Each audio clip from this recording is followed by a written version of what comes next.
Welcome to the 90s-Kid Library Podcast. I'm your host, Jared Goodman. I'm a professor, collector, and librarian of a pretty extensive home library of 90s media.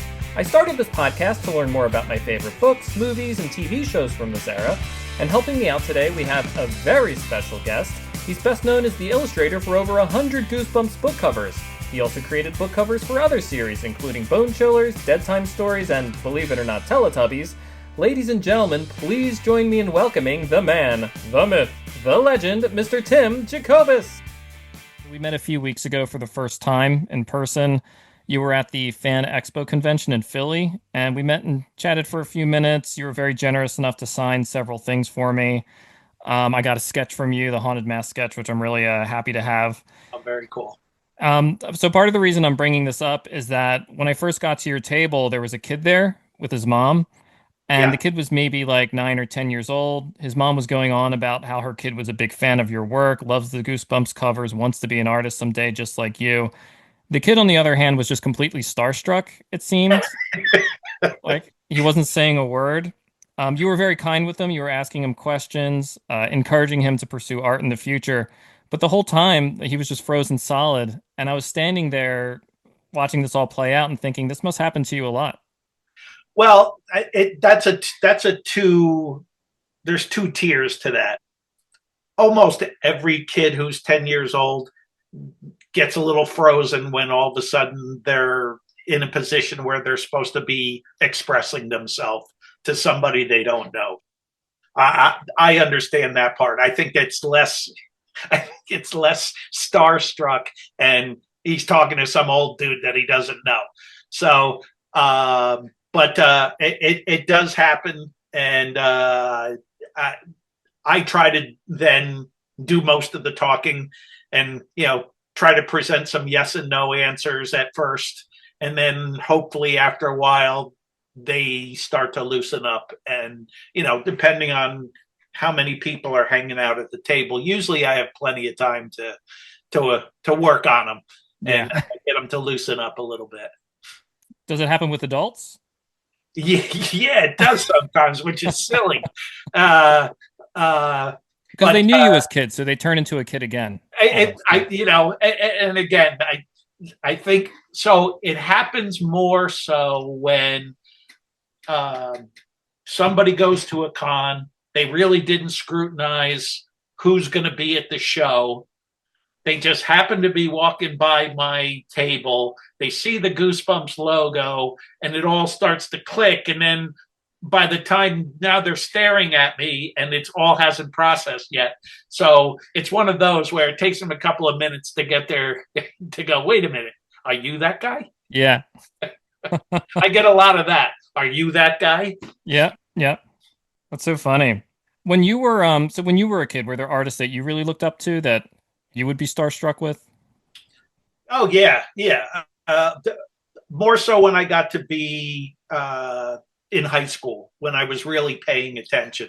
I wasn't a big comic book guy. I read comic books. Actually, the kid next door to me had the older brothers, and we could pull the comic books. They let us rummage through them and stuff. But I never thought of artists as people that you might meet. They were fictitious things out there in the real world. When I got to be 18, 17, 18, that's when you start 16, 17, 18. We're building our album collections back then, and album covers were where that was the first time I was following artists and art styles, and then got to know people's names to associate them with pieces that they did. And I talk about it often, but there was a guy named Roger Dean who did all the album covers for the band. He's most popular for the band Yes. He did stuff for a whole lot of other bands, but his whole thing just floored me. And I became obsessed with it. So thank goodness for the guy. He lives over in the UK and didn't have to tolerate me, hunting him down and stalking him. So you never met him? No. I uh, there was very little information about him back then. There was a couple of books but it featured the artwork and they didn't really feature him. And then, of course, as the internet comes along, so you can see him now, and he still works on pieces, and you can hear him talk about his stuff. And his daughter is a personality as well. So yeah, it's accessible. So, but no, I've never met him. And again, there's a lot of water separating us. Well, maybe someday it can still happen. Someday, oh, absolutely. Yeah. So when you were a kid, you were always doodling. Even like you're saying that you started to pursue art more so in high school, but as a kid? Yeah, my dad could draw, so drawing was something that happened regularly in the house. My parents were good about always having. So my dad worked for a pharmaceutical company, and one of the things that they had there was they had these. They worked with stainless steel tables, but they had these giant rolls of paper that would pull out, and they'd use the paper to cover the tables, and to keep cleanliness and all that. But when they would get done with the roll was still had 6 or 8 inches worth of paper on it, and you could unroll it, so it was 3 feet, 4 feet wide, and then as much as you wanted. So we had a couple of those bolts. And so we had these giant pieces of paper, so you could draw big. And I have a memory of drawing on that stuff. Then my friend, the guy who had the brothers whose comic books we all read, he liked to draw as well. And he's someone our parents put us together when we were 2 years old, and we went to school together, continued to be interested in art. We went to the same art school together. That's where we diverged paths, where I stayed on the illustration stuff and he became a art director and became a very successful in the commercial world, making commercials on TV, and lived in Manhattan, and we're still in contact regularly. And so yeah, art was something that was all mixed in, but never as a potential career. It was always just something you're doing for fun. No one ever said, "Oh, there's art as a business." It was always just, "Hey, along with everything else we're doing, let's plunk down on the floor and break out stuff and draw some tanks, and let's blow some stuff up on paper." And when did that start to change for you? When you started to think of it more as a potential career? Senior year in high school. Oh, wow. I had the way our high school was set up, there was an accumulation of points that you needed to have to graduate. And the number was, you needed 100 points. And if you played your cards right, that was pretty easy. And if you were doing what was called college prep courses along the way, the courses had bigger numbers attached to them. So when I got to my senior year, I already had 90 something points. So I didn't need a lot to get those last few points and be eligible to graduate. And a lot of kids our senior year opted to go to school half day and then use the other half a day to get a job. And, so I presented that to my dad, and he was like, "Look, that's not going to work. I don't care what classes you take. You could do basket weaving. I know you're not going to want to do calculus, but you got to fill your day, because I don't want you coming home and then I got to shuttle you back to school for football practice. And that's, it's going to be more on me. So figure it out. Don't care. Fill the day." So I went to my guidance counselor, and, he's like, "Well, I got to fill the day. What are you interested in?" I was like, "Well, I like art." He goes, "Yeah, but you did everything we have here. There's no other classes." And he goes, "But I just got this thing from the vocational school a few towns over, and they're offering this new class called commercial art." And he goes, "I don't know anything about it. I can't tell you anything. I just heard about it, but it would we'd put you on a bus, you'd go over to this school, you'd spend half a day there, and then we'd bus you back and you'd be back for lunchtime, and it would fill your day. And I was like, sign me up. I'm in. That sounds great.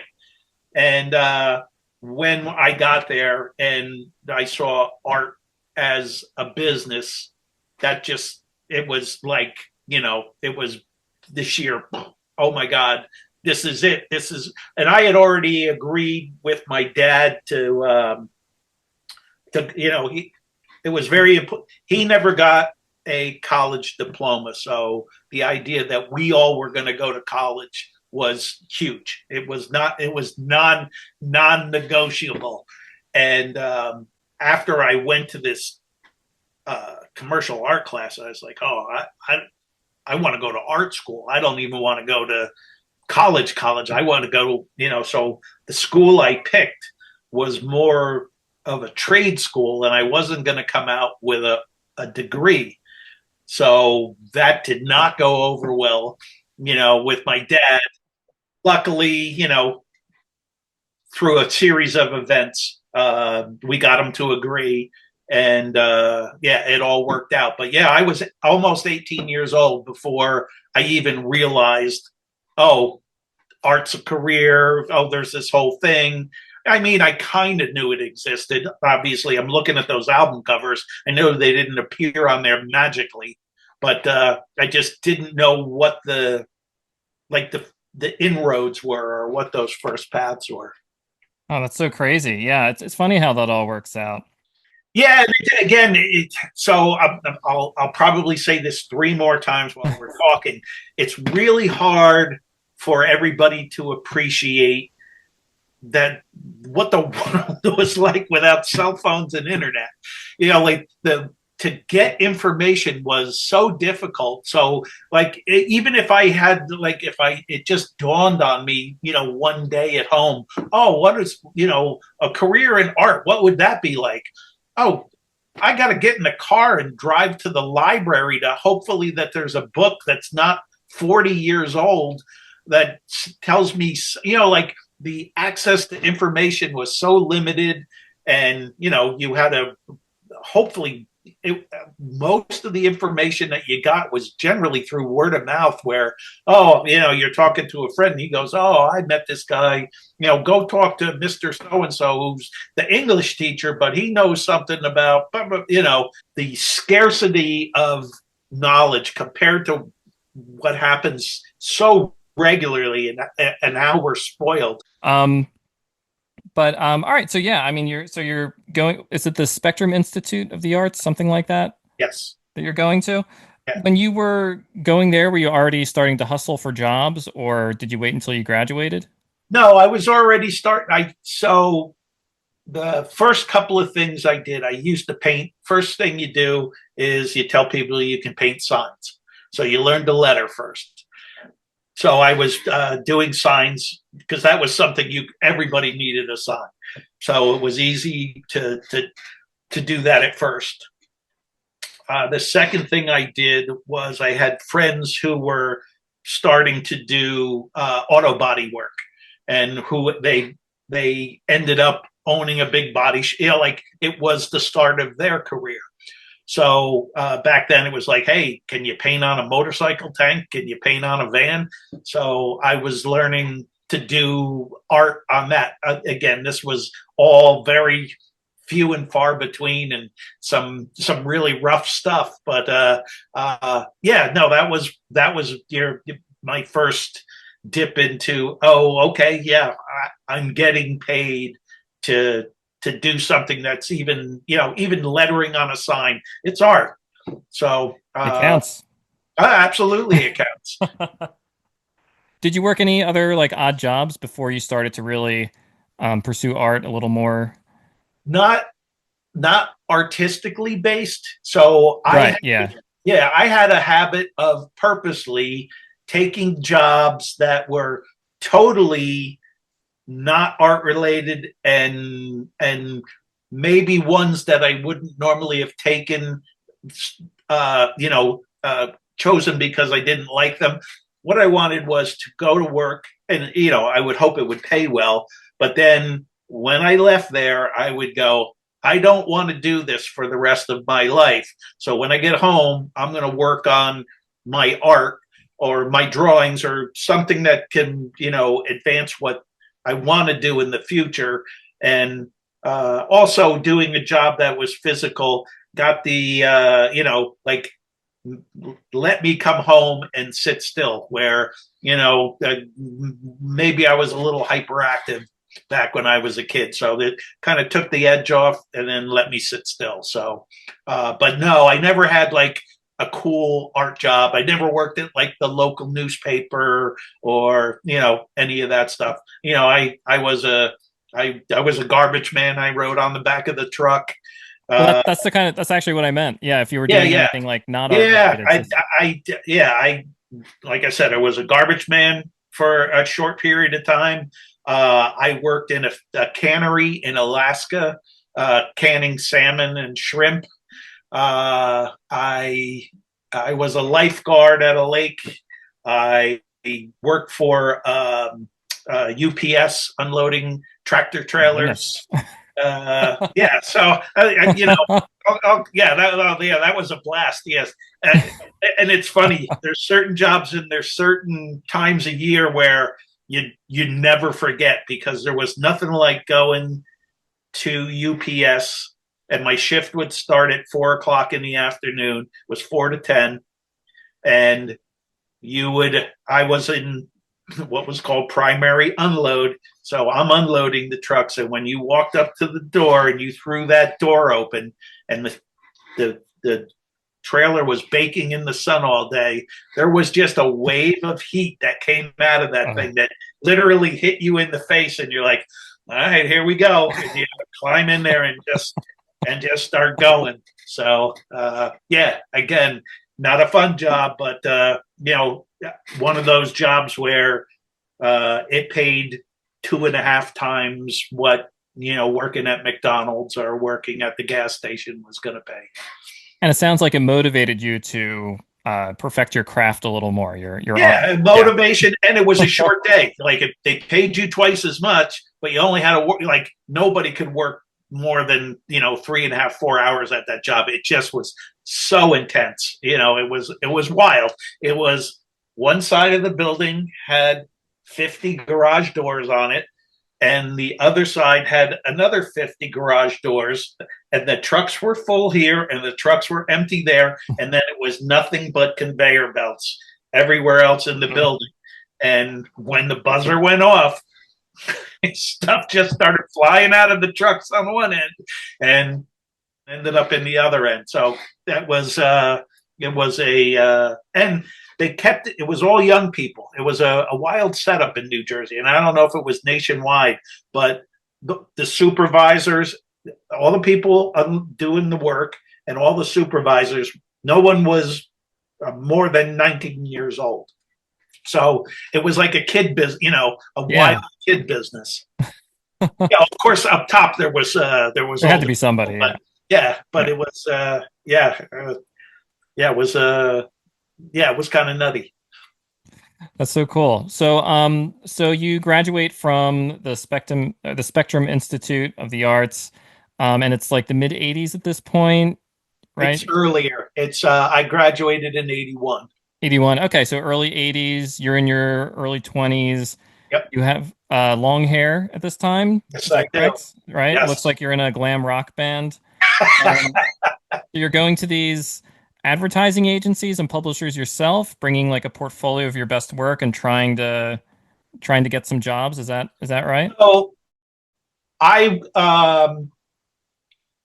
when I graduated, one of my teachers was a book illustrator, and I immediately just latched onto the guy and was going, okay, I want to be like you when I grow up.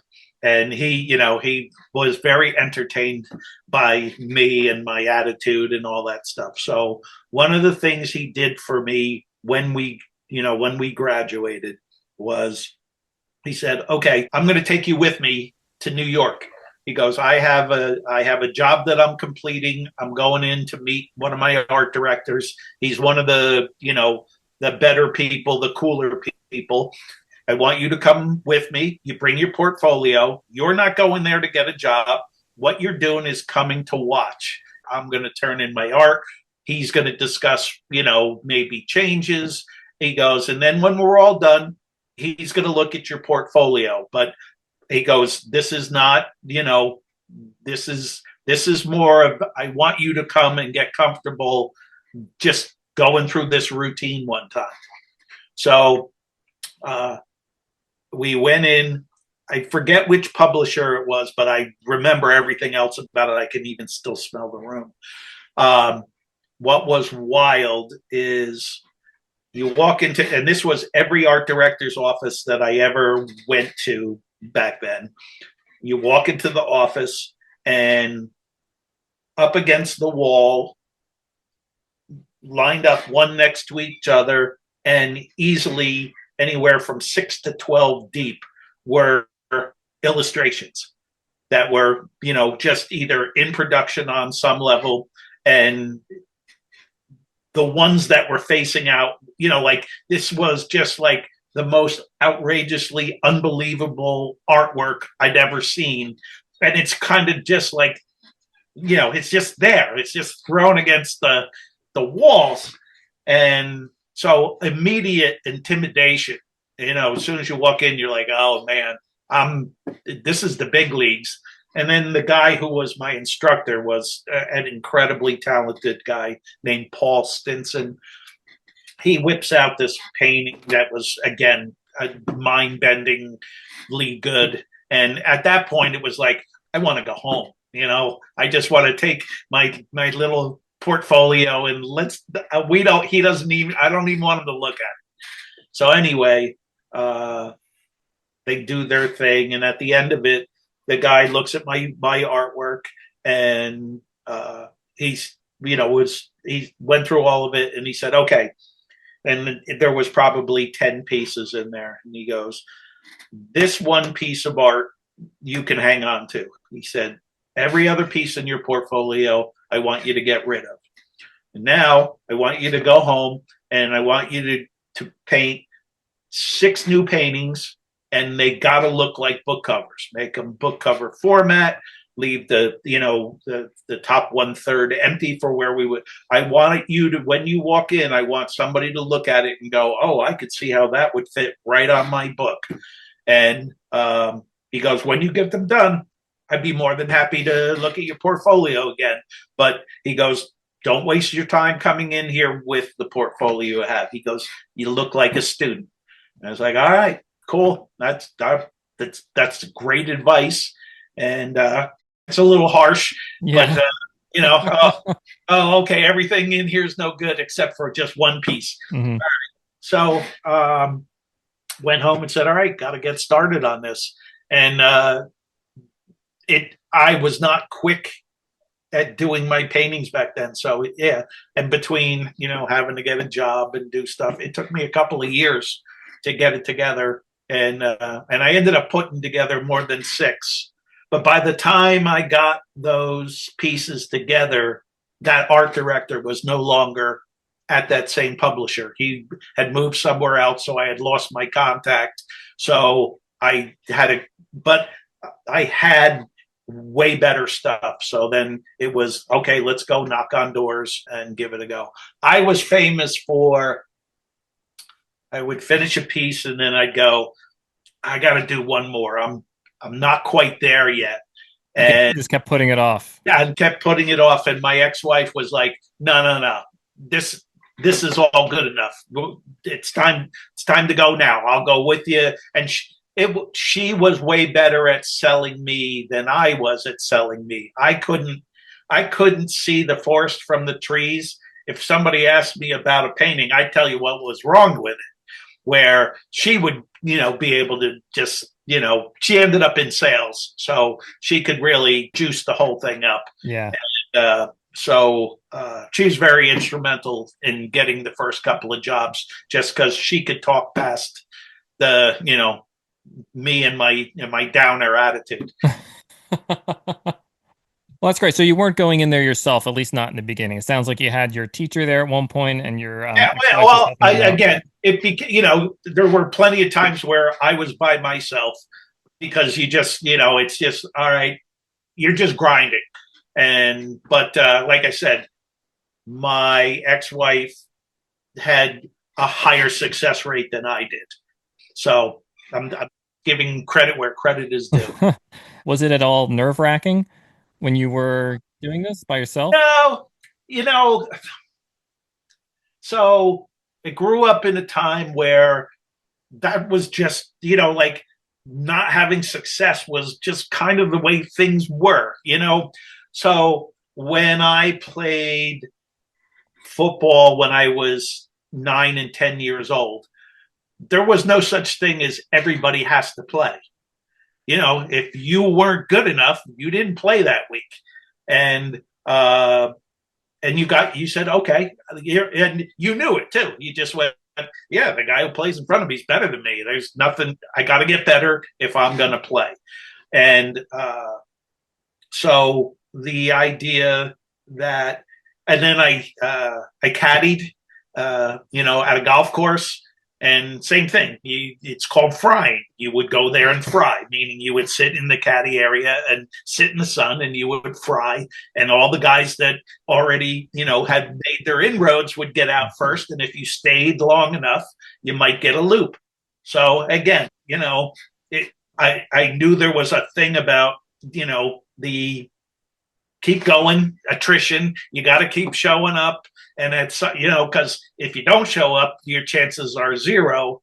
And so keep showing up and hopefully, there were times where you're just going, this is hard, especially if you ran into a bad day getting in and out of the city and you're tired. And yeah, it's like, how much longer can I do that? I had a few of those conversations in my head of, can I do this? And what was funny is you keep putting it off until there's a point where you go, oh, I'm so far out here on this limb. It's a long way back. So it's easier just to keep going forward, because to turn around and start all over again and come back to the tree and go out on another limb, that could be years. So all right, I'll keep going. Mm-hmm. Yeah, I mean that does make sense to me. So when did things start to turn around? When did you get your first book cover? Or was your first job a advertisement, perhaps? No. Well, my first painting that I sold was to a friend, so I don't want that doesn't count to me. Like it was nice, and it wasn't somebody that I was very close to, but he liked the art. Like it wasn't a charity thing. He was a year older than me at school, and we had played sports together as a kid. But he was like, "Wow, I want to buy that." So, but that wasn't the same as going to do an illustration for a company. So it was, I think the first cover was in 84 or 85.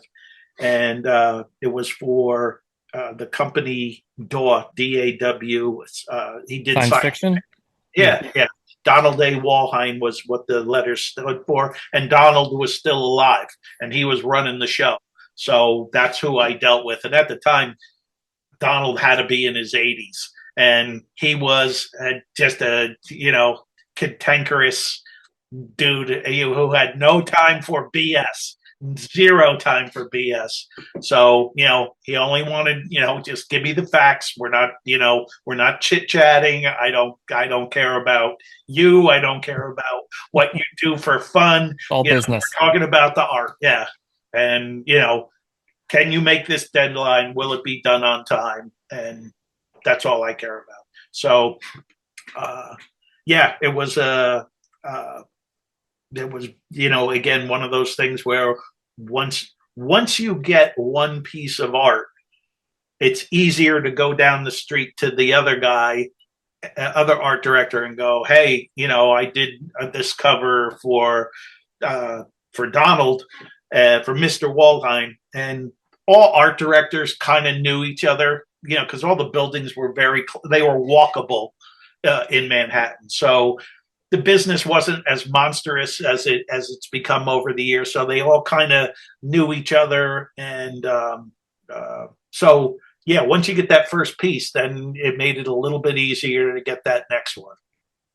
And your first few book covers and illustrations, they're phenomenal, of course, but at the same time, they're pretty different from what you would end up doing for Goosebumps. They have more of like a classic science fiction feel. Yeah. And I was doing a little more research on some of these earlier covers. I saw that you illustrated covers for some Star Trek books. Is that right? Yes. Yep. And you actually had to paint William Shatner as Captain Kirk and Leonard Nimoy as Spock. For another cover, you're painting the USS Enterprise, the famous ship that Captain Kirk and his team used to travel the galaxy. I mean, how did it feel to be illustrating Star Trek covers? Oh, it was, yeah. Again, I had grown up with it, watching it on TV when I was a kid when it first came out. That was, that was big time watching when like I said, stayed over my buddy's house and watching it on TV. And when it came along, it was like, it was a little intimidating. The one that had everybody in it, the one that had William Shatner and Leonard Nimoy in there, because I knew I had to make it look like them. And, luckily they weren't dominant. The landscape was more dominant in that piece than they were, but it still had to look like them. So yeah, there was, and again, reference material. You can't just go Google, give me all these pictures. You got to go look for, VHS tapes and, any place where you could find an image of to get some reference. And the company, I forget who I was working with on that one. Anyway, they were good about giving reference material. Oh, that's good. So to help out, because again, that was a big deal. Were your parents Star Trek fans as well, or were they like excited that you got this Star Trek job? No, not real. I mean, I don't think that meant anything.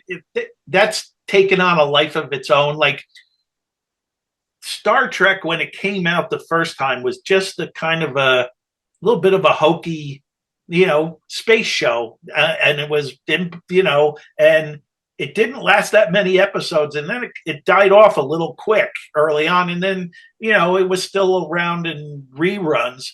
So in the 80s, it hadn't really made the big push that, then it had that renaissance in the 90s where the movies started showing up and it really did become something.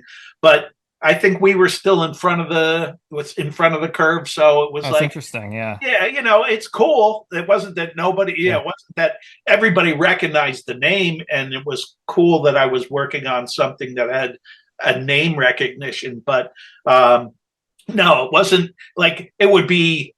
People would be way more jazzed if I got something like that now. Yeah. So yeah. I mean, I guess it's before Star Trek: The Next Generation, because that was more late 80s maybe when that one came out. And again, it wasn't actually a book. It was a book, but it was associated with what was the real early video games, and it was on floppies. It wasn't even, this wasn't even discs. This was, stuff that, you put into the computers, and it was like the backstory. So you understood what was going on, and again, these things were glitchy, but this was, these were the stepping stones early on. So again, people were going, I got a chance to do a Star Trek cover, and it's like, oh yeah, that's cool. What's it for? Well, it's the video game. I'm like, what is that? So it was all that kind of, yeah, that's cool, but I don't know what that is, so it wasn't really cool. And now, again, it's cooler now, And it sounds way cooler now than it was at the time. Gotcha. Yeah. Yeah. I mean, I'm pretty intrigued by it for sure. And then, so in the early 90s, Goosebumps comes along. The first book, Welcome to Dead House, was published in 1992. You did the cover for this. I mean, how did you end up getting this gig? I had worked with Scholastic for a couple of years. Um, maybe three years. Had done some science fiction stuff. So science fiction and fantasy was, like the first thing that I did was science fiction. So the science fiction and fantasy was what my portfolio really leaned towards at the time. For Scholastic, I had done some kid stuff, science, outer space, science fiction-y. So they knew of me. I had been, like my work was starting to become more consistent looking, and I could get stuff done on time. And again, in the business, those two things are kind of, those are linchpins. That just being dependable really, kept work coming my way. When Goosebumps came along, I think, this is all, no one's told me this, these are all thoughts I've had, after the fact over the years, is they knew that we were going to start putting out a book a month. And that's no small feat. Not that I couldn't keep that pace. I knew I could keep that pace, but, that was pretty lockstep. There was a rigidness to that, where there wasn't a lot of room for, lots of changes, or, oh, I didn't feel good today, so I didn't work on it. It was like, okay, let's go. We got to get this done. Now, again, I've talked about this often.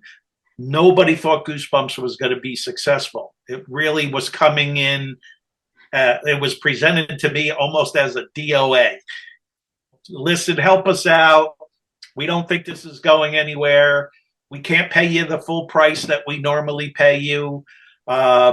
We'd appreciate if you could help us out. And once we get through these, we'll put you, we'll continue to give you work if you can help us. And Welcome to Dead House was one of, I think it was the only one that RL had already got going on the writing. So I got a chance to read the first chapter of Welcome to Dead House. And as soon as I read it, I went, oh, yeah, this is cool. I'm in. This looks like fun. I don't care if I'm not getting paid full price again. And I was early enough in my career where, whether it was full price or not, just a job in your hand, you never said no. That's fine. That's better than zero. And zero was a real possibility of being the amount you were going to get. So, took it on and didn't think about anything other than, oh, this is kind of cool. This is a little bit different. I had never done any horror. And again, the people at Scholastic they saw something in what I was doing more so than I did. They knew you could handle it. Yeah, they knew I could handle it, but when I look at it now, I go, wow, that's weird. I wasn't really like the perfect fit.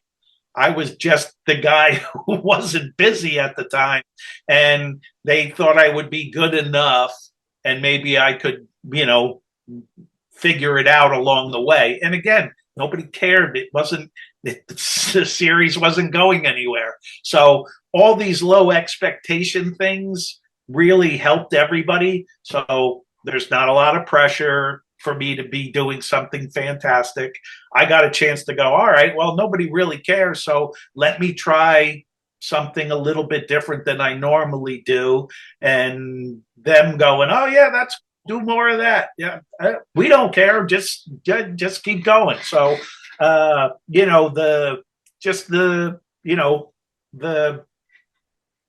the low expectations really helped everybody. And so you do this first cover, and it's one of the most iconic in the series. It's a little scarier than the covers that would come later, but it still pretty effectively sets the tone for the reader as well as the series overall. I love how it puts the reader kind of at the foot of the steps leading up to the house, and the house is kind of looming over the reader. So I just love that that Yeah, whole we call that the perspective. worm's eye view. That was something that I did often. Hmm. So here, the interesting side note was I did a bunch of book covers called we in-house they were referred to as Women in Jeopardy, and the stories were always the same. The mom stumbles onto a crime. She tries to tell the police about it. They don't believe her. She ends up solving the crime by herself. And they were, I'm not sure if they were all done by the same author, but the idea was always the same. For me, it was, we were using the same formula. So it was a building in the background. It's always nighttime. Then something in the foreground would be there to get your attention, and it would be a hint or a clue. So it could be a driveway with a garage, and there's one light on in the garage, but there's a woman's shoe in the driveway, or there's a tenement building and there's one light on and there's a kid's doll in the gutter. So we did a bunch of those. So when Dead House came along, they went, hey, do you think you could do another one of those, kind of like the Women in Jeopardy, except make it, make it scarier? And I was like, yeah, sure, yeah, we got that one. I had done 3 sketches, and 2 of them didn't look anything like those Women in Jeopardy books. But to your point, the formula worked. That's why we kept doing it, and everybody just went, yeah, do that, man. Do the, foot of the steps coming up, the doors open, and and I was using some richer colors on those Women in Jeopardy books too. So it's like, all right, yeah, we'll do the blues and then the orange lights, and we're good to go. That's so interesting. Yeah, I didn't know that they were trying to get you to do another version of those Women in Jeopardy books that you Yeah, did well, before. they Yeah. like I said, they weren't, but they said, oh, like having conversations early on, like, hey, what do we do with this thing? One of the suggestions from the art director was, well, you did a couple of those. Those are cool. Can you give us one of those? And then, like I said, I gave 2 others, and I thought they were, I thought there was one in there that I thought was more interesting, and we ended up using it later on down the road for something else. So it did get used, and people recognized it as being cool. But nope, that classic, foot of the stairs thing, that was the one they picked. So what was the alternative sketch used for? Another Uh, Goosebumps? yeah, there's one of those Give Yourself Goosebumps books, and the character is a ghost. That's Oh, yes. Yeah. and then behind him is a house up on a jagged rock edge, and that house was supposed to be that had potential to be the original Goosebumps cover. So you didn't do the second book in the series, Stay Out of the Basement, but after that, starting with Monster Blood, you did all of them. I think with the exception of Be Careful What You Wish For, which you didn't do because you were on vacation. Is that correct? Yeah, yep. But both Stay Out of the Basement and Be Careful What You Wish For.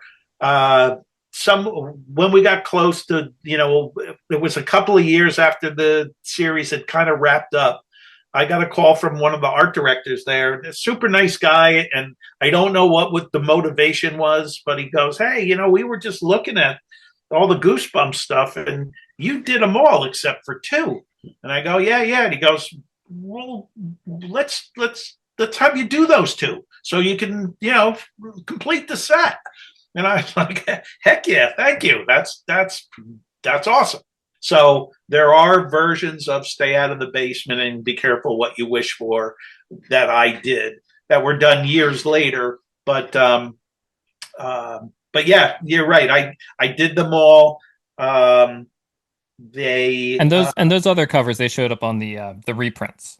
Yes, yes, yeah. They did get printed. It's not like they didn't show up. They're Yeah. they're there. You have to look for them.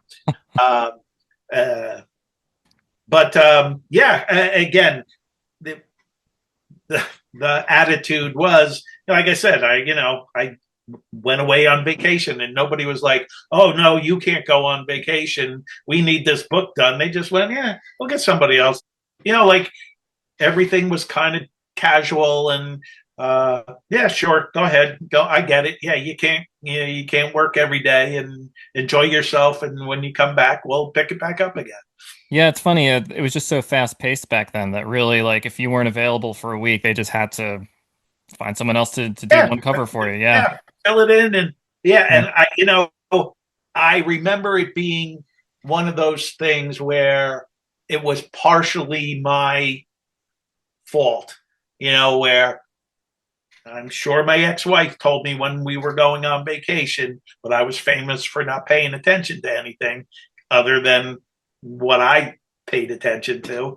And I think, I could have given them way more of a heads up, and I don't think I did. And, like, I created my own drama by not being attentive.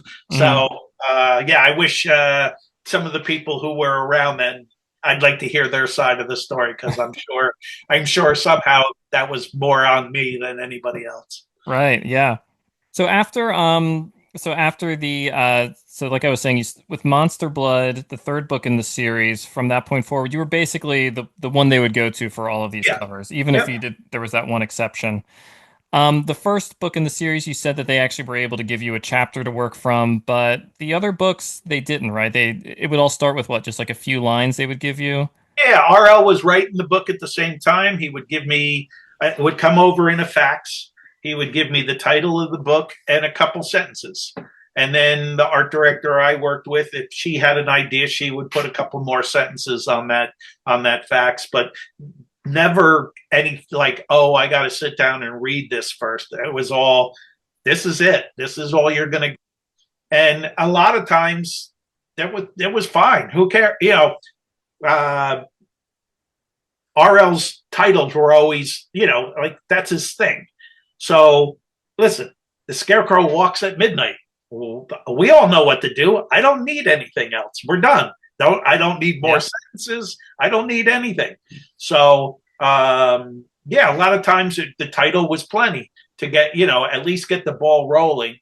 And but And then you would do some sketches? Yes, I always did 3 separate sketches for every cover, just because we didn't have a lot of information. So I'm just concocting things out of whole cloth. But then, as things would move along, like a perfect example was Camp Jelly Jam. I drew the character the way he was, but behind him, I had the cabins. I had them more like cabins at the camp. And when they got the RL's manuscript, they're like, no, they're like 2-story, they're more like dorm room buildings. Oh, okay, cool. Can you change the buildings? Heck yeah, that's easy. Change the building. But it was still early enough that it wasn't fully painted in. It was still, it was still kind of in the early sketch stages. So there was always changes like that of, oh, wait, this, can you add this in there? Or maybe, again, you do a lot of fluidness to it. And then you would so they would pick their favorite one, their favorite sketch, and then you would do a color mock-up, right? Yep. So the color mock-up, no one ever saw. Those were just for me. So okay. The idea to that was, my final paintings were 20 by 20. The thing you don't want to do is, spend all day painting an intricate background purple and then go, crap, that really needs to be green, and have to spend the whole next day repairing it. So because I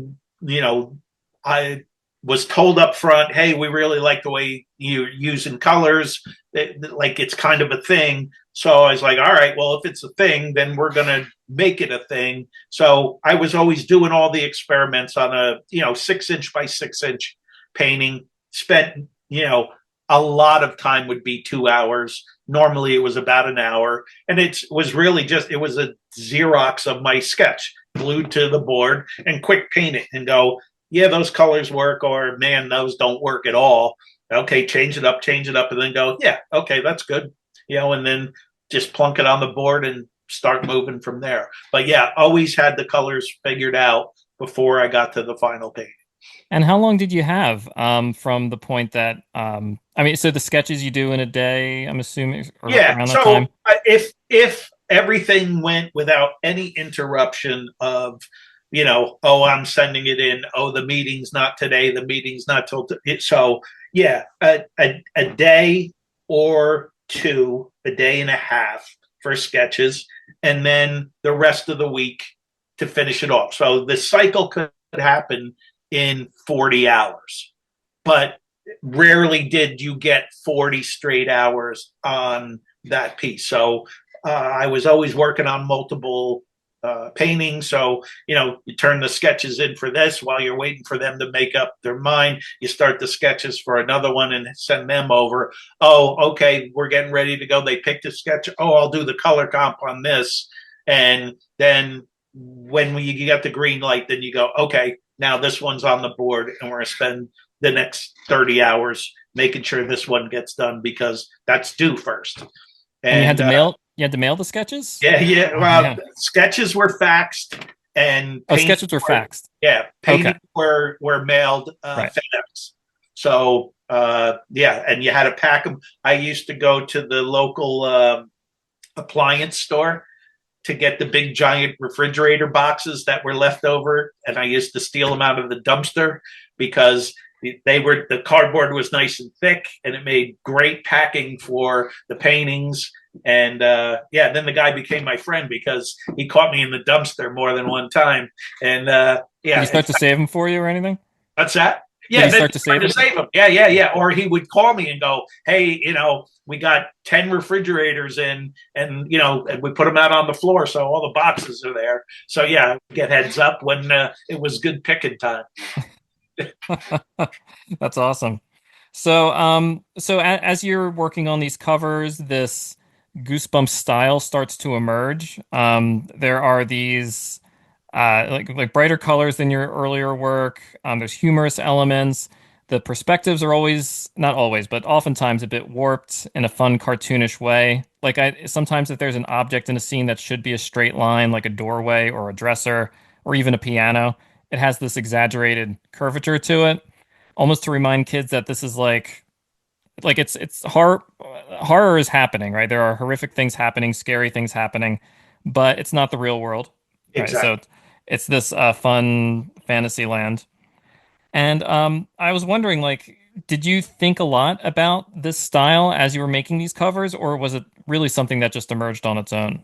It was a lot of evolution where, the colors came out right away. I was told when I did book one and Jim Thiessen did book two, they said the real thing that tipped them my way was the colors. All right, now you tell me that means that's like, now we're really, if you think that one's colorful, wait till you see that, that was the attitude that I had. Then there were things, so I can't remember the very first one where I was doing some warped perspective on some other paintings, but it was always very slight. And like, when you go to art school, you have a whole class on perspective, and they teach you, it's all very mathematical, all straight line. They get you to fool around. And then after you learn the right way to do it, then you learn how to, the first thing you start doing is cheating perspective, where you're changing it, but, your eye is going to be forgiving enough to let that go over here because it's a better looking image if I do it in that perspective, and you tie it all together. Then I started to do the exaggerated perspective, and I had always done it kind of slightly. And then I forget whichever one it was. there's probably, I should go through them sometime and go, oh yeah, there it is. And once I got it to go, I liked it. No one said, oh, that's cool, do more of that. This was all stuff where I just looked at it and said, yeah, that's cool, we're doing more of that. So that checkerboard warped pattern, that shows up a lot. That's in a lot of places. And then at the same time, you get the forced perspective of, oh, if a person is reaching out their hand, well, make that hand 5 times bigger than it would be, so it seems like it's even more in the foreground than it would be.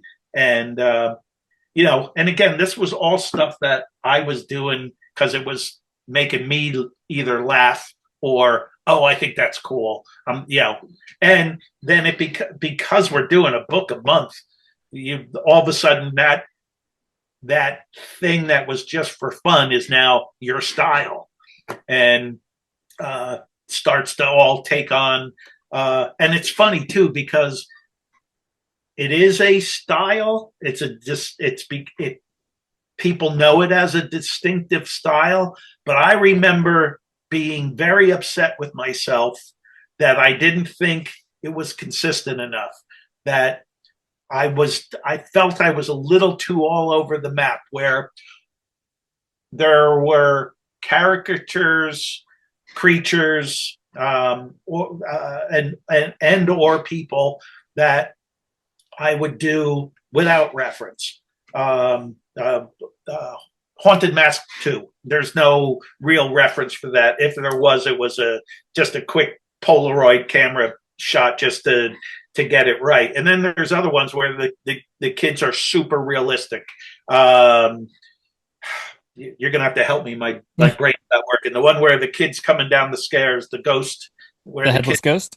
Headless ghost. Yeah. Now that's a real kid. He's a real professional model, and I took real nice pictures of him. And that bugged me. That sometimes they were cartoonish and sometimes they were super realistic. And I always thought my goal early on was always to be as realistic as I could be. And it just never, it wasn't there. I didn't have it in me. And then after a while, I kind of just, gave up the ghost and said, all right, that's not your thing. Your thing is this. So just relax. And if they're a little bit more cartoonish, then they're a little bit more cartoonish. But then that thing becomes, again, another thing in the style. And then start fooling around with Converse sneakers. And then, that was truly just for self. That was just a joke to, myself and my family and my friends. Were you wearing Converse sneakers at this time? Yeah. Is that part of the reason? Yeah. Oh, yeah. I got them on now.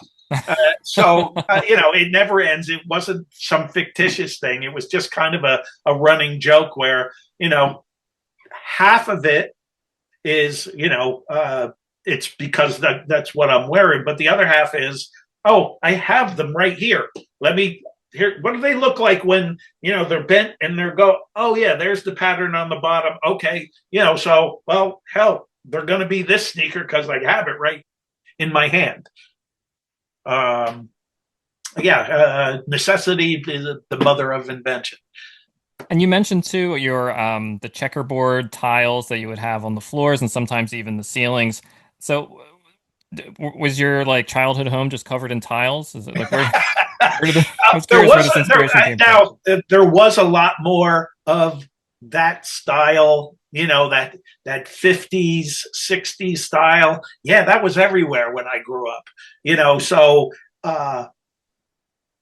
but the idea, what it was doing was it was helping exaggerate that warped perspective.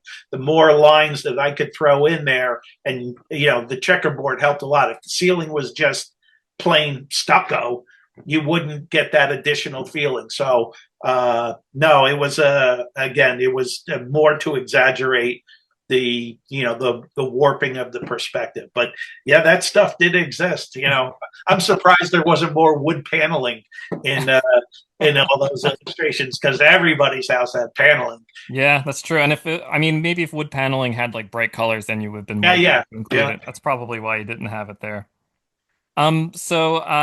Say Cheese and Die, one of the more iconic covers in the series. Now, originally, when the book was written, there was no barbecue scene, but was it your decision to paint the skeletons having a cookout, barbecue?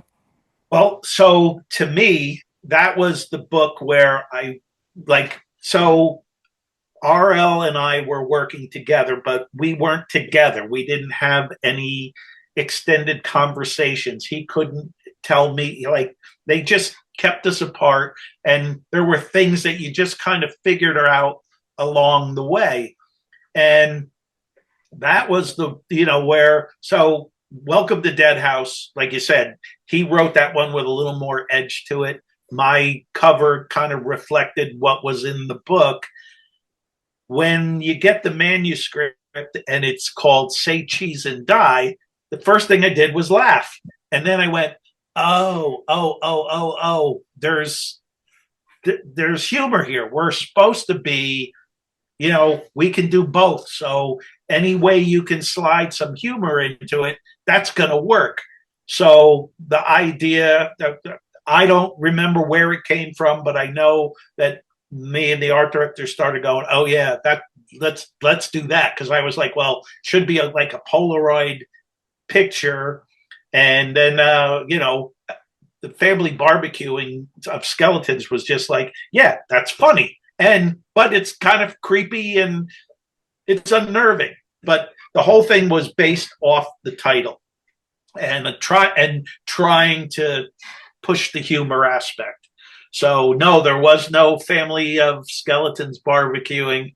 And it was many, many, many years after. I always thought that was a home run ball. Like, I always thought that Say Cheese and Die was, like quintessential, spot on what I needed to be. And then years later, I'm with R.L. Stine, and he tells the story of how he had to write the dream sequence into the book, and it kind of pissed him off on some level. And I was like, here's this piece that I had this great love for, and it's like, you didn't even like it. You're actually kind of mad at it. All right, well, that's life. Right. So yeah, famously, the publishers loved your illustrations so much that they convinced, I don't know, had R.L. Stine put in some scene about a barbecue. All right, you're being very gracious in saying they loved the piece. The amount of time it would take me to repaint the painting was not going to happen. We did that option was no longer on the table, and they knew he could write something in his story way, way faster than we could go back and start all over again and spend another week creating a new piece of art. So yeah. Well, I like to think of that it was just so good. Listen, I like your story. So one of the most famous covers in the series is the seventh book, Night of the Living Dummy. Slappy is this iconic character now. He's almost like a mascot for the series, aside from Curly the Skeleton. You're the one who gave him his first face. I mean, were there any dummies from movies or television shows that inspired your Slappy? So there was my local library, which wasn't very good. And then there was the county library, which still is a really great library. And I went there and got some books on ventriloquist dummies. And, there was like the history of ventriloquist dummies. And a lot of the paintings were in black and white. And I just remember just flipping through it going, I don't have to do anything. These things are just creepy. Like, I'm going to have to do so little. Actually, I'm going to have to keep calm and not make these things. Maybe tone it down a little bit. Yeah, tone it down. Like, it's already there. And yeah, so mostly what I did was play with his eyes and exaggerate the lighting, and it was all there. Like that one was served up on a platter. That was just that. There you go. That's easy. Yeah, so there wasn't like a specific dummy that you were working from. No, it was that Charlie McCarthy was and then there was dummies that were before that, and I can't remember the names, but the Charlie McCarthy was the one I saw on TV when I was 6 or 7 years old. He was the one that would show up on Ed Sullivan. So yeah, and again, this book had the whole history, and there was some pretty wild ones. The ones before him were even more horrific looking. Yeah, I had it easy. Yeah, the so when it comes to dummies, I think there's two general designs that you would potentially see. So there's the Charlie McCarthy. I actually had a ventriloquist dummy when I was a kid, and it was a Charlie McCarthy. It has like the flat hairdo and Yes, dark hair, sometimes with a monocle, top hat. But the other version that you might see sometimes is more of like a Howdy Doody, right. where it's more like flowing hair, high That's a good point cheekbones, red because Howdy hair. Doody was, again, that fit in my wheelhouse as well. But Howdy Doody uh, was more comical, Yeah. you know, a little. Obviously, they softened them up a little bit. Like I said, it was that book that I was thumbing through, going, "Geez," I'd love to find that book. yeah, I'd like to get it. Yeah, there was a bunch of books that I had taken out. So the way the library was set up was, huge library, but all the big, oversized, cool picture books were on the bottom shelf. So I just walked through the library with my head down. I don't even, I'll get a couple of books, but I'm going through the bottom shelf first because there's going to be something in there that's oversized and has some really awesome photos in there. So, So the TV show in the 90s, they had their own version of Slappy, and they based it more on the Howdy Doody design. Of course, they made it pretty scary, a pretty scary version of it. I mean, did you have any feelings about it, the way that they did Slappy when no, you first saw it? I knew early on from people talking that they were, it's like we got to put out a television show. We don't have a lot of money. It's got to come out. Again, same thing. You're cranking it out. We don't have a budget. I don't know any of the story behind it, but my guess is they said we need a ventriloquist dummy, and somebody had one, and they went, "Yeah, his hair's red, but it should be black. I don't care. We got the dummy, so we don't have to pay for it. So there's our dummy." So I think it was whatever was available early on, just to save money on the budget stuff.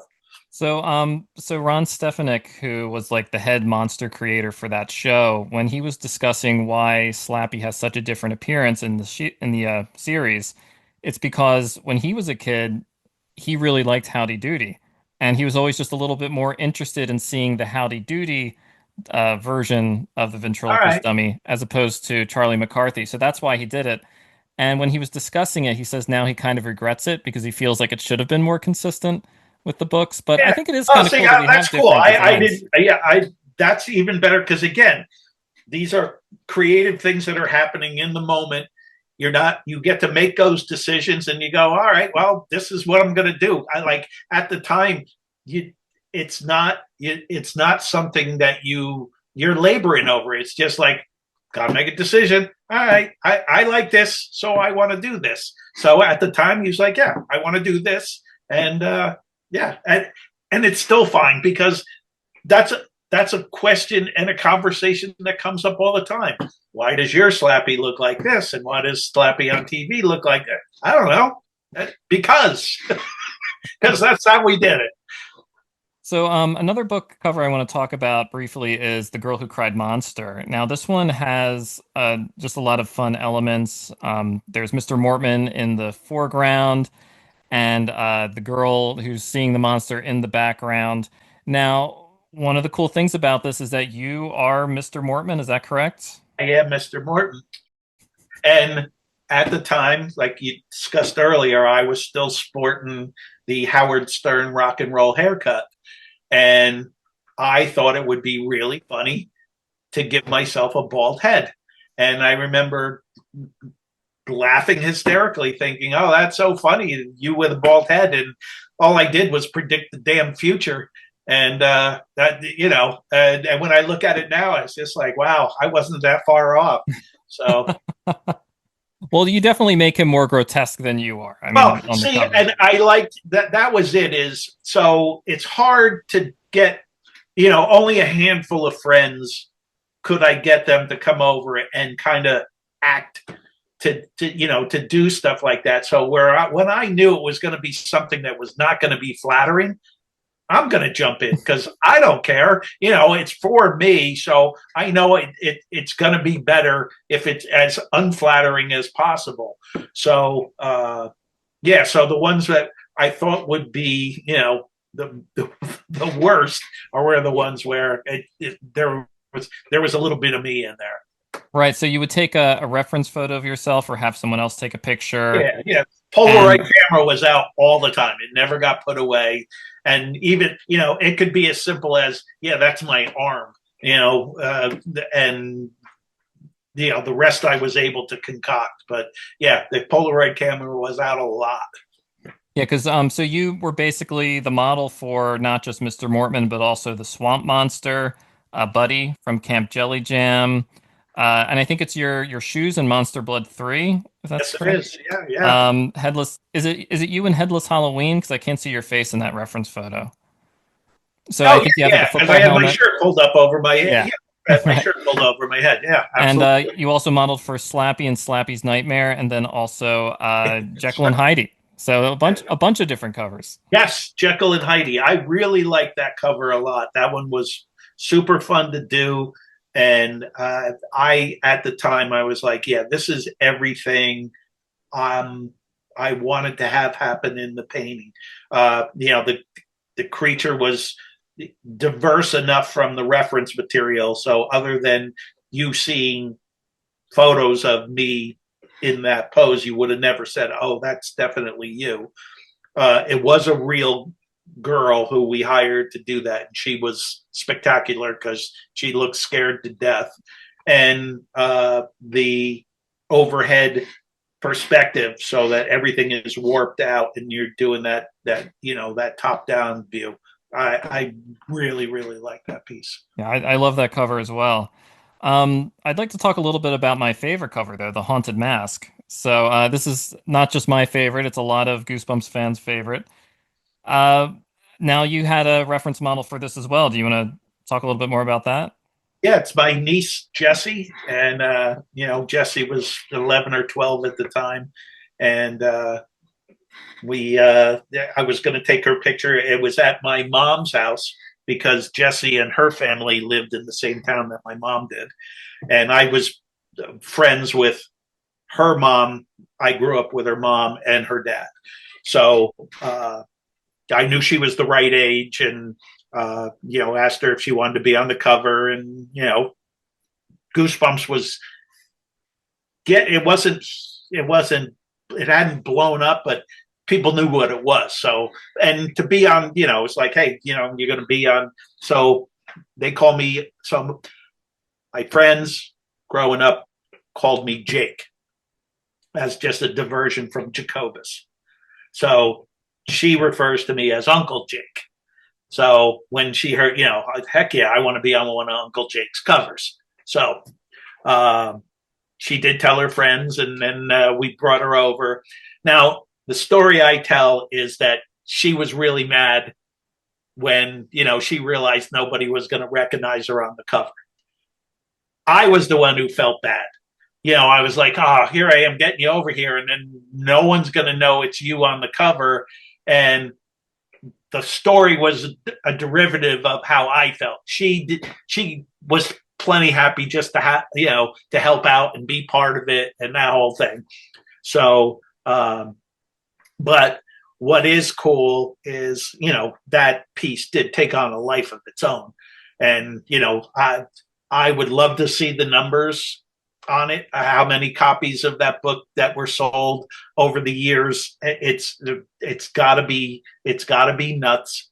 And, now Jessie is a doctor, and she has 4 kids of her own, and she's very successful, but yet she lets it be known that that is her on the cover of that Goosebumps book. So even it's still got some shine on it for her. And, oh yeah, for sure. I would be telling everybody about it.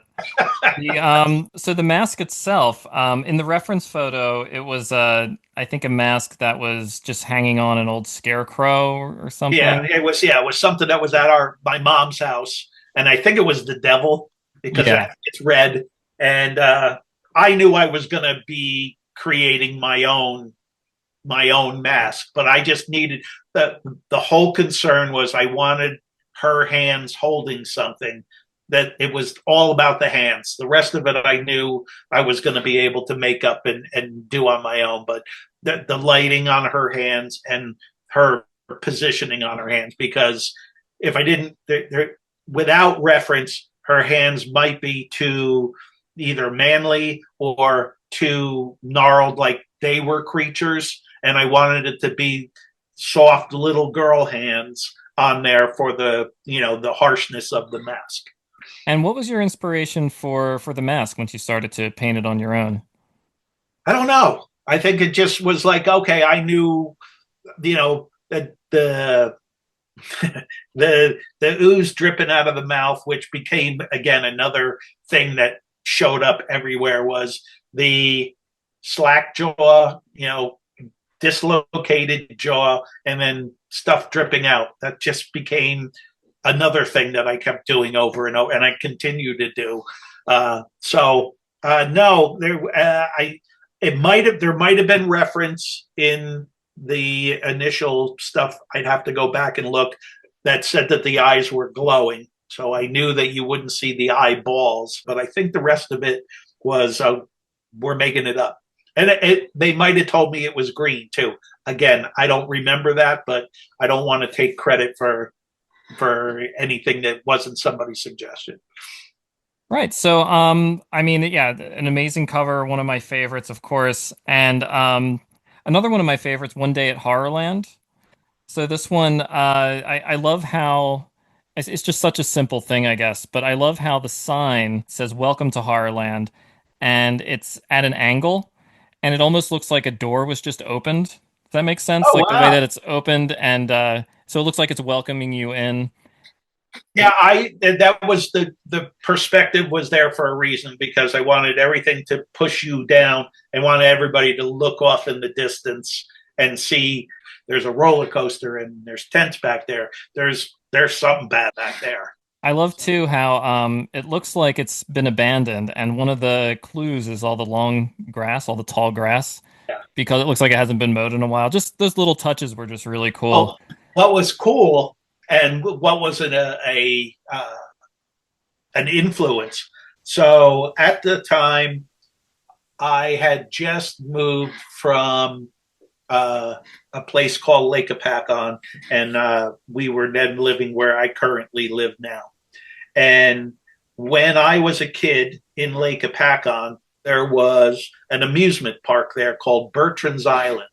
Now, everybody who grew up around here who's anywhere near my age, their heads just rolled back and went, "Oh yeah, we all went there." It was, in the 40s, it was probably it was a big deal. But as the years went on, it got rougher and rougher around the edges. And, it wasn't rare to see a newspaper story about the roller coaster catching on fire. So eventually they closed the place down. Now, I was still living in Lake Apacon, and you could go there when it had been closed and abandoned, and all that stuff that you see there, that was the thing. There's plants growing through the stuff that normally would have been pristine. And there was a local artist who went to this amusement park and had taken some black and white photographs of the park in the snow, and all of it, the oldness, the snow, the black and white. They were just, like, it was super cool. And I tried to get that feeling that this place was had been abandoned. And the monster that's over the sign, its claws kind of ripping into it.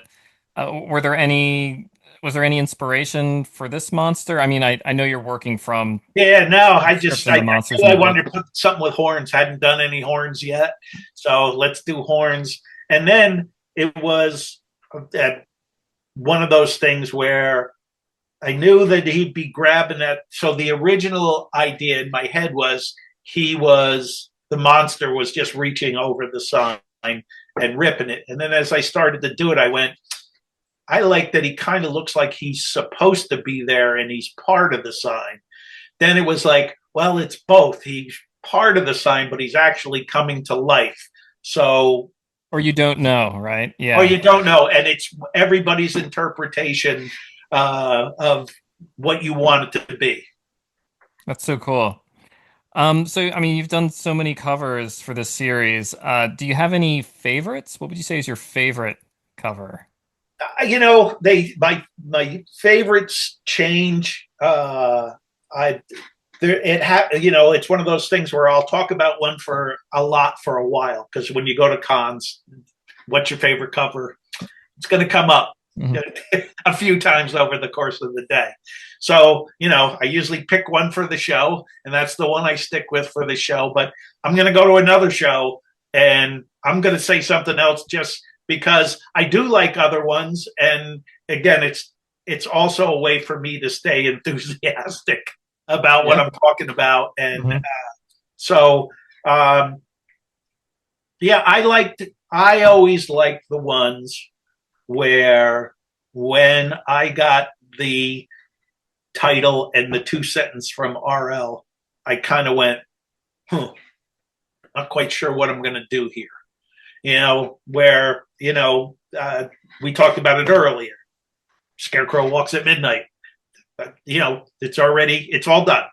Where, then when he started to come up with egg monsters from Mars, now I'm going, now I got to ask questions.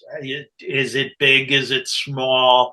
Is it, like, what are we doing here? And when I say asking questions, I don't think anybody had those answers. So I'm just rolling them around in my head of what am I going to do with this thing, and, make it interesting and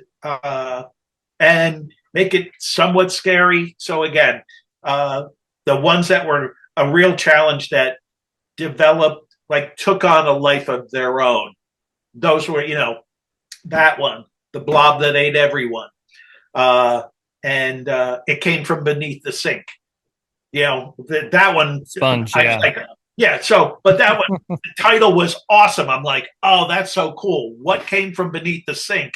Oh, it's a killer sponge. And I remember going, oh, I was thinking it's a rat. It's something terrible's under the sink. And no, it's a sponge. And I was like, okay, I'm not really sure how we're going to make a scary sponge, but, figured it out.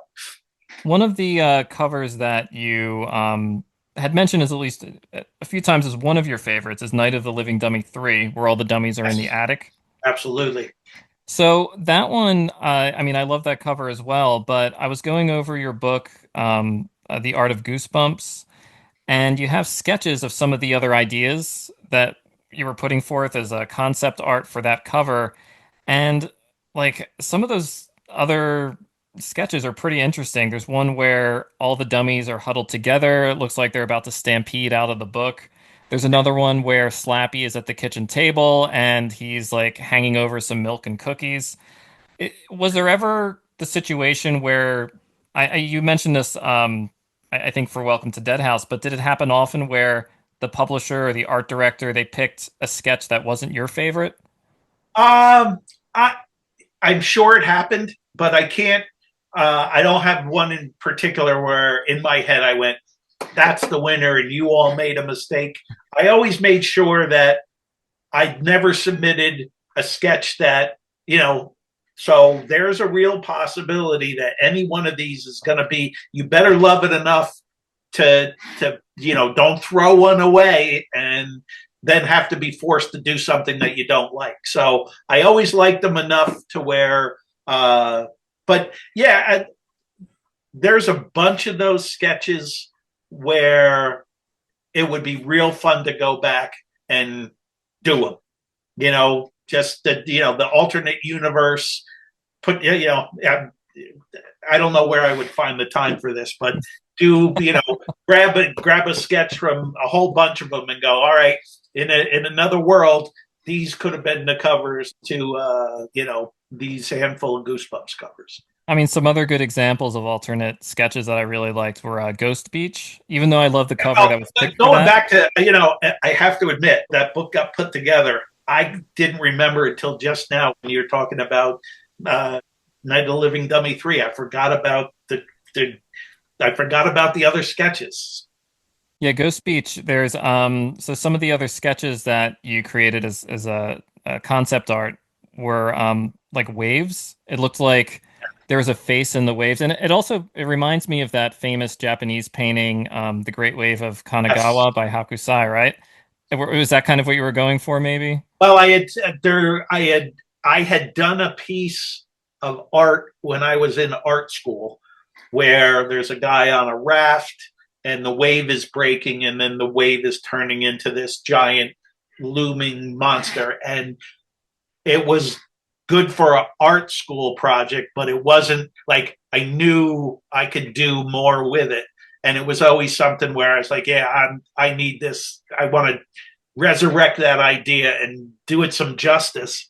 And they didn't pick it for that. And I also, which worked out perfectly, I had got this oil painting book on how to paint waves.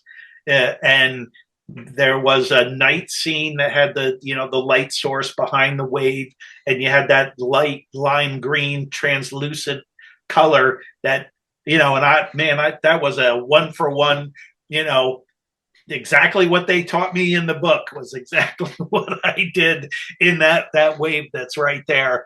And I used that color combination for waves a number of times, just because the teal blue and the lime green, again, colors that were very Goosebumps, they work good. So even though you struggle to think of like a favorite cover, do you have a favorite character that you like to paint or draw? I always liked whenever two examples. I like when you take something that's supposed to be cute and cuddly and F them up so bad that everybody hates them. Cuddles the hamster and the rabbit from Amazo. Yeah. That was, and those are cool. I'm so happy that they decided to put that character on one of the Funkos that just came out, because it was a character that kind of got lost in the sauce. And always loved that one. Do you have a least favorite cover? Or one that maybe you feel like didn't turn out the way that you had hoped? And book 3, Let's Get Invisible. Oh yes, the number 6, I think. 6. Yes. Okay,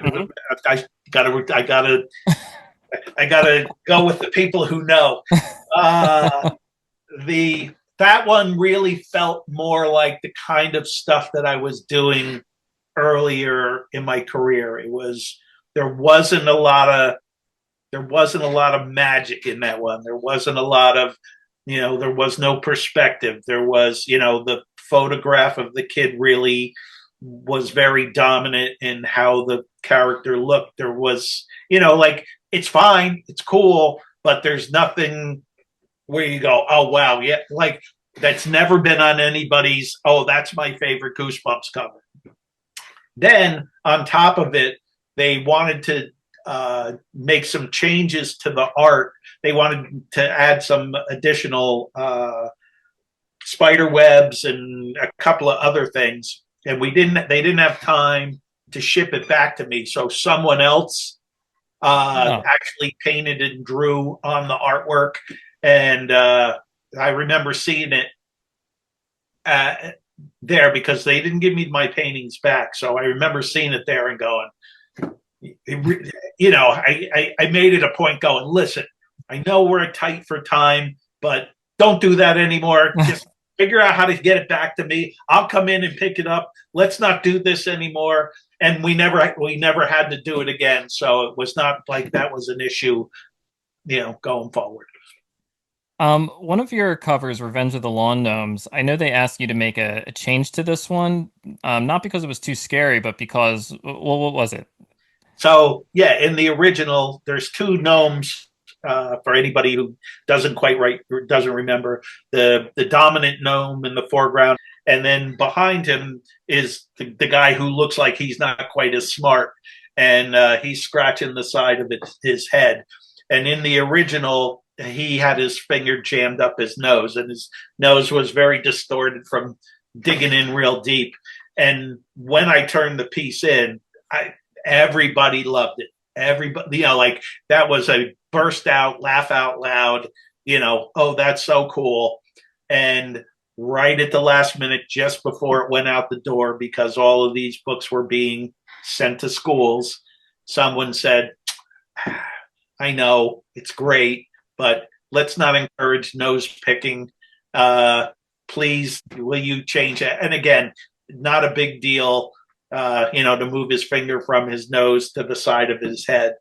But the thing I thought about, and it was too late, when I started doing Goosebumps prints back in 2020, that was one of the first 6 that I printed. It was lost. I should have put his finger back in his nose, so you all could have seen what you can all enjoy it. Yeah. And then that would make it a little bit different. And I got to burn through and I bought, there's 500 posters. So it's a long time. There's only a couple posters, a couple of prints in that collection where I've been through the first 500, and that ain't one of them. So. It's funny, and part of the reason I wanted to bring this up is that even though they didn't want you to have the lawn gnome picking his nose on that book cover, years ago, R.L. Stine did publish a book with a lawn gnome. I pulled the book from my shelf, but we have a lawn gnome here. Look at that! Oh, there you go. Different. Is that a Scholastic book? This is Random House. Oh, there you go. Somebody else over there had a little more nuts. Yeah. That's funny. Yeah. So I know we don't have too much time left, but I do want to talk a little bit about some of your non-Goosebumps books. Sure. So there were a bunch of series that came out that were very similar to Goosebumps. They were trying to imitate the success of Goosebumps. Some of these book series include Bone Chillers, Spine Tinglers, Dead Time Stories. There's a lot more, but those 3 you also contributed book covers for. Is that correct? Yes. And were they telling you that they wanted something in a Goosebumps style, or? Oh yeah. So it was so on the nose that at the time, for a very long period of time, I had a rep, and his name's Sal Baraka. Super good guy, very instrumental in me being successful and getting me lots of jobs. And when we started to get this stuff in, we went, this is, it's so spot on. So we went over to Scholastic and said, listen, there's people coming along. They're just knocking it off. Do you want us to have an exclusive with you? Because we'll do that. And if you want to pay us a little more to not do the other jobs, we'll honor it if that's what you want to do. And they said, let us think about it. And like a day later, they called back and they said, listen, we don't care. And if you want to do the covers, make some more money, have at it. So, yeah, I was my own competition, knowing that they just wanted me to do more of the same thing that I was doing. So some of them, the art directors were trying to change it up a little bit and make it their own, but the bone chiller ones, those were dead on. Those were, I'm just doing, these are Goosebumps books that never turned into Goosebumps. Yeah, so I wanted to ask you specifically about this one Dead Time Stories cover. So Yeah. this one here, Yep. everybody who sees it, they Yeah. think, oh, that looks familiar. Yeah, absolutely. And that's what they wanted. Chucky's name came up. They, like, we want something like Chucky. Can you make it close to Chucky? So, yeah. That was my question. Yeah, I was wondering Yeah, if no, it wasn't. It wasn't. It was a lean. That was a lean in. Yeah, we were leaning in. another one. So this is also Dead Time Stories. This person also looks familiar. Is that you? No, that Oh. actually is a friend of mine Oh. who, which is a running gag that everybody thought was so funny because he is the quintessential salesman.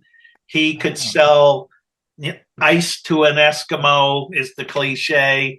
And when I read the story, it was about this giant obnoxious, and he can be obnoxious, but he's a close friend, and I love him. And at the time, I was like, "Hey, Gary, come stop by the house. I'm going to take your picture.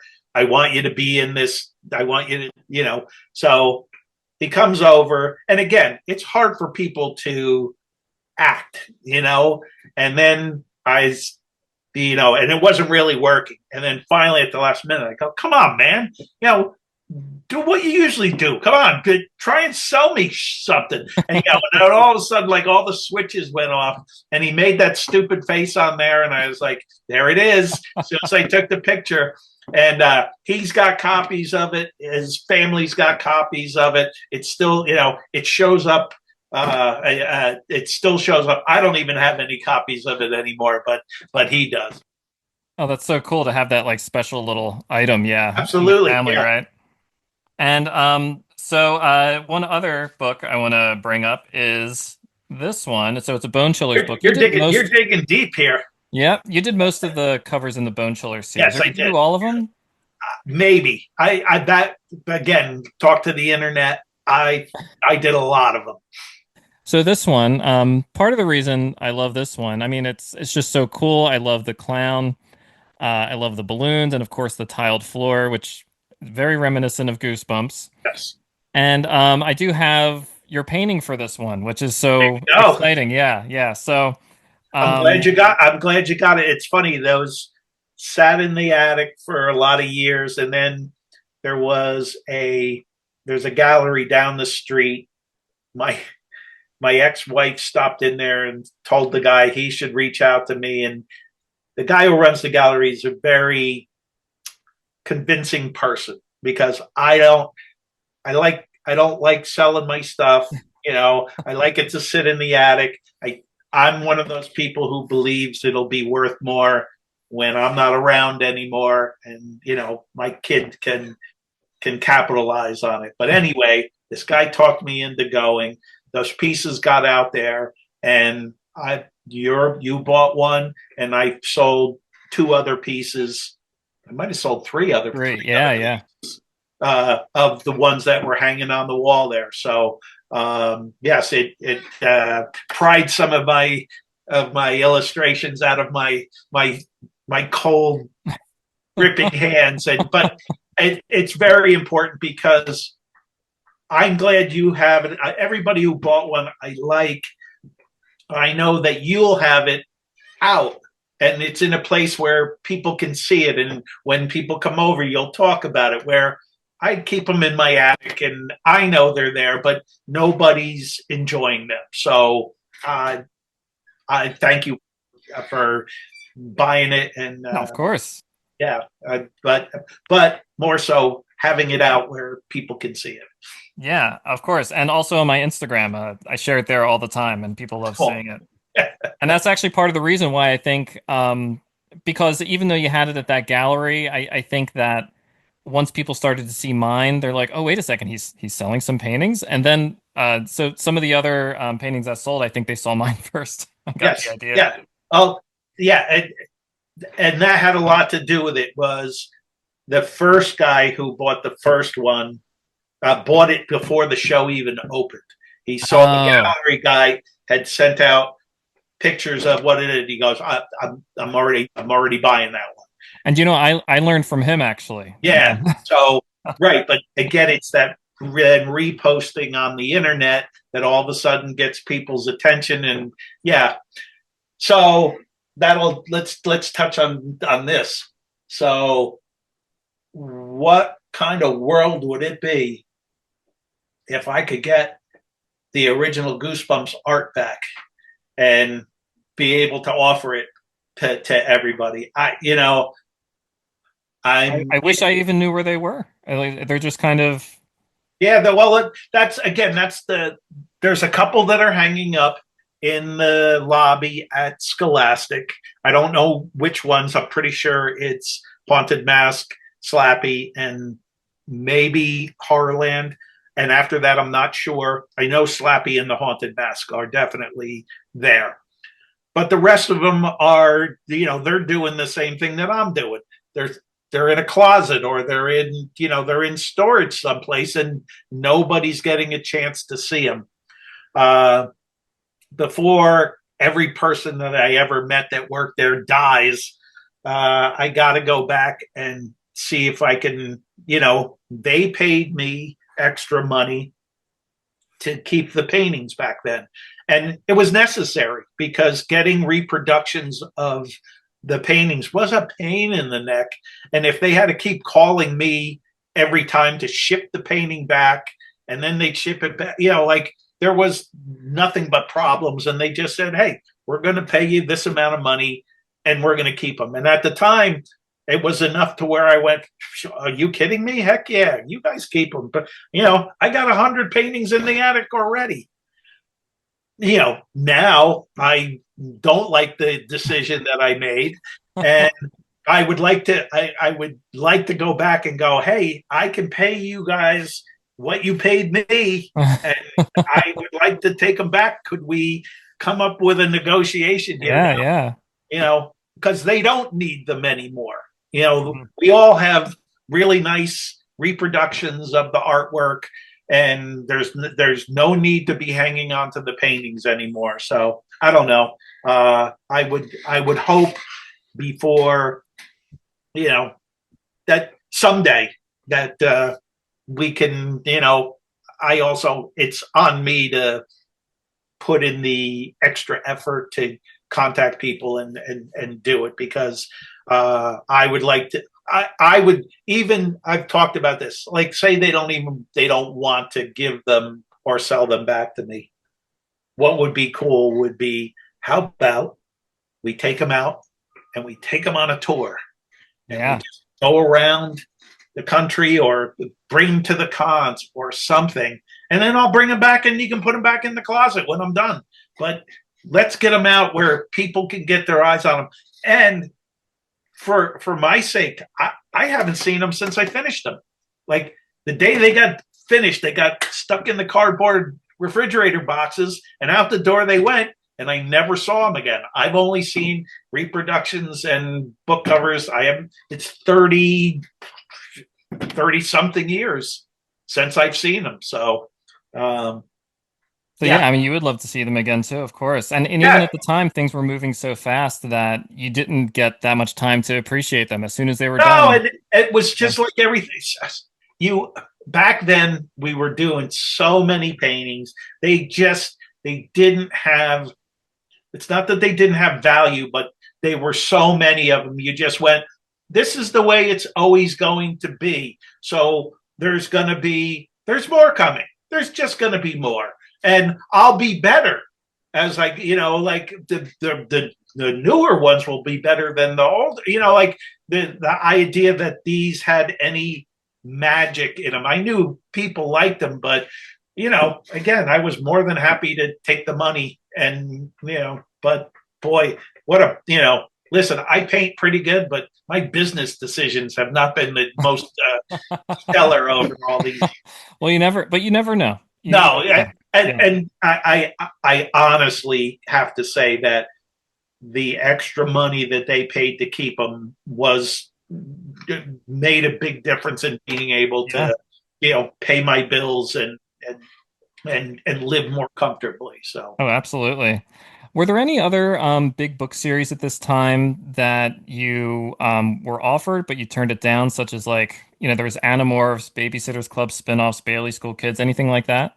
no, they didn't. If I was in contention for them, no one told me that I was possibly in there. The one I joke about all the time was I ended up doing a bunch of Teletubby books, Yeah. so which was as un-Goosebumps as you could get. And although those are weird little characters, and so no, that was the only other real series work that I did other than Goosebumps. So, and you've done some illustrations more recently for some R.L. Stine projects like Just Beyond, Stuff of Nightmares. You also recently, or maybe it's not too recent, but you also illustrated a piece for a Joe Dante Yeah, retrospective yeah, with yeah. like Mogwai and Gremlins, and also Magic the Gathering cards. Those are the most recent. Right, right. Is there anything like what piece that you've done more recently would you say you're most proud of?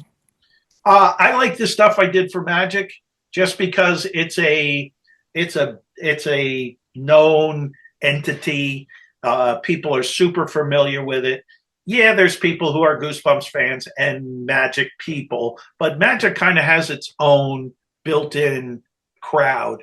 And the fact that when they came up with the series, they were like, "Oh, I'm glad they asked me now," because the idea was, we know who you are, we know what you do that for us. So it wasn't like, here's a style guide, or here's what we usually do, we want you to match our stuff. They wanted me to do what I do. And that was that was like as best case scenario as you could get, something new and exciting of a thing that already exists that people are familiar with, characters that are known, and then to do my own spin on them. That's as good as it gets. Yeah, and I really love those. I actually have them as posters. So it's, Awesome. yeah, a friend of mine like knows I'm a collector, and they got I guess like a box of Magic the Gathering cards, whatever new series this is, and they had extra posters and they sent them to me. I was so happy. Perfect. Yeah. Perfect. All right. Well, last question. So Goosebumps books, they're still being released on a regular basis. There have been a lot of amazing artists brought on board for the series. If they ever asked you to come back and do some covers as well, I mean, how would you feel about that? Is that something you'd be Oh yeah. on board No, with? I've, Yeah. I've said that all along. There was never a I didn't leave because I had a problem. They didn't get rid of me because they had a problem with me. It was just I got 10 years, like it's unheard of. So, and Goosebumps actually kind of stopped for a couple of years. And when they started it, they've gotten, like you say, a lot of very talented people have gone on to do the Goosebumps covers. But anytime they wanted to do anything, and if they'd like to include me, of course, that would be great. That's why I always like doing these side things with RL on Stuff of Nightmares and what was it, Just Beyond. Yeah, that so anytime I can work with him, I'm down. That is awesome. All right. Well, so wrapping up here, just want to let the listeners know if you want to own a piece of Goosebumps history, you can order signed prints of your favorite Goosebumps covers from Tim Jacobus's website, jacobusstudios.com. You can also order sketches where Tim will do a new sketch for your of your favorite cover, your favorite character. The book, also The Art of Goosebumps, which we talked a little bit about, it has a lot of information about the Goosebumps covers, their creation, little fun facts about each piece. This is also available on your website, is that Yes, it correct? is. Yep. And I think if you I order from just there, got you a also I sign just it. got a fresh 100 in, so there's plenty of inventory. Awesome, awesome. All right. Yeah. Well, I'm sure you hear this a lot, but of course, I want to mention I'm a huge admirer of your work. When I was a kid, and I'm sure it's true of many of us growing up in the 90s, when we first saw these Goosebumps covers, that's what led us to actually like go and pick up the book and then beg our parents like to buy it. Like we want this. So it was really your artwork that deserves a lot of the credit for getting this series off the ground. And it also helped, of course, that R.L. Stine was an excellent writer, made excellent stories. But definitely we wouldn't have been picking up those books initially if it hadn't been for your artwork. Oh, thank you. That's super nice of you to say. And yeah, I always am. I know I was super lucky to get teamed up with RL, where we don't have the same personality. We're not alike, but I love the guy to death, and our stuff just went together. And Yeah. I don't know if it was all by luck or if people at Scholastic went, "Oh yeah, no, this has got, this is There's some chemistry here. Yeah. Yeah. Yeah. All right. Well, again, thank you so much for your time. Is there anything you want to talk about or address before we sign off here? The thing I like to end with is kind of what I was just touching on. I am so thankful to everybody who still finds the joy in Goosebumps, that here we are in 2025 and we're still having a conversation about something that started in 1992. There was things I did back in the 90s, and there was probably things you were doing in the 90s that aren't cool anymore. And the fact that this has still got a shine on it is mind-blowing, and it's not lost on me. And I appreciate everybody who still supports this stuff, and I thank you all. This has been an episode of the 90s Kid Library Podcast. A special thanks to the Rallies for providing the music. If you enjoyed this episode, don't forget to like, comment, and subscribe wherever you get your podcasts. You can also learn about this episode and future episodes by following me, 90s Kid Library, on Instagram. Until then, this is Jared Goodman reminding you that you are all that and a bag of chips. Peace out.